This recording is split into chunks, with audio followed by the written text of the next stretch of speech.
What up, miscreants, outlaws, thieves, my people? Today's content on antistatecontent.substack.com is it is time the American people demand a rational foreign policy. People deserve the government they allow. If a foreign people want to overthrow their government, they'll find a way to do so. If you want to help them, I support your right to help them. I do not support your efforts to steal from me to pay for someone else's child to go and do it for you. Some people are younger or new to politics. They're new to foreign policy. So when they see propaganda of oppressed and brutalized people in foreign countries utilized to sell war as a humanitarian effort, it makes sense that many of them would bite on that. The American appetite has so strongly soured against the taste of interventionism over the past 2 decades that it's easy to forget that there's a new generation, thanks to Trump, a brand new electorate of even middle-aged people, first-time voters that came out because of Trump. They're in need of continuing education, so it's not a slight against you guys if you don't know. But what is surprising, on the other hand, is to see that people who were sold the lie of Saddam's weapons of mass destruction or sold the various Middle Eastern humanitarian adventures from previous decades are again falling into that same trap, and they're doing so because of a cult of personality. It wasn't right when Obama did it. It wasn't right when W did it. It's not right because you like Trump. It's just not right. Put simply, the Iranian people were never asking for the American military to liberate them. They don't want American liberation. They've seen it too many times. It comes at too high a cost. Even if they were asking for it, the American military doesn't owe an allegiance to the Iranian people.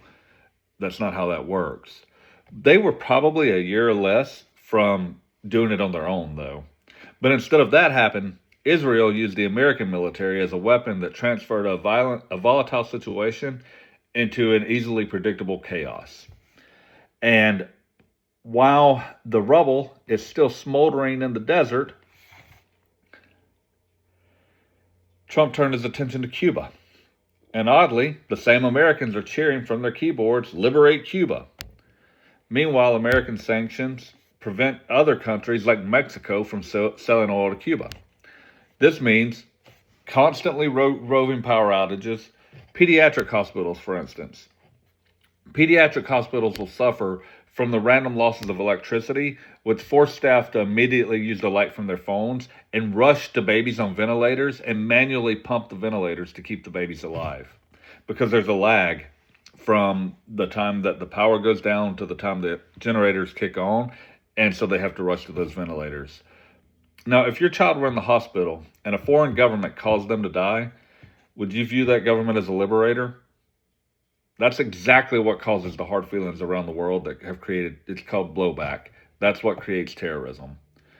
There is no greater Osama bin Laden could never recruit terrorists as much as the American government recruits terrorists against America by their actions.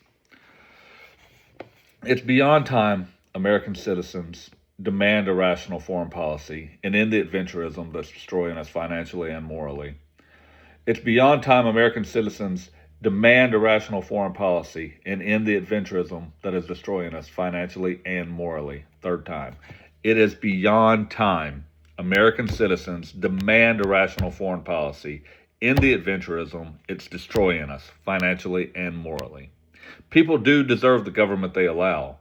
But foreigners should not have to suffer from the so-called liberation allowed by the citizens of a different nation. It's time to put a stop to it. Follow me for anti-state content.